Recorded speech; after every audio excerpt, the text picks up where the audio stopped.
does somebody with a history of trauma feel the trauma bigger than someone who never had a history of trauma had an experience? Well, I think I unpacked that a little bit when we talked about the size of the gun doesn't determine if you've been shot, meaning that a person's experience and their ability to navigate that depends certainly on their past experiences, but also depends on their capacity. And when I talk about that, I'm going to give you an example by using my hands.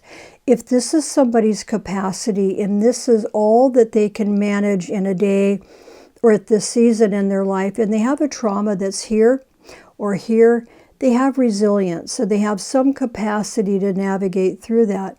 But what if the trauma's here, and then a few years later there's another one that's here? What happens then is that we have to do two things. We cannot go in and begin to unpack more trauma when there's no capacity to manage it. So we begin to increase their strength and begin to increase their capacity.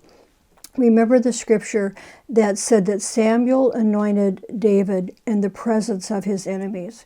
So sometimes in the presence of what seems like the army surrounding, we have to build that person's capacity so that they can navigate through the experience with a little more resilience.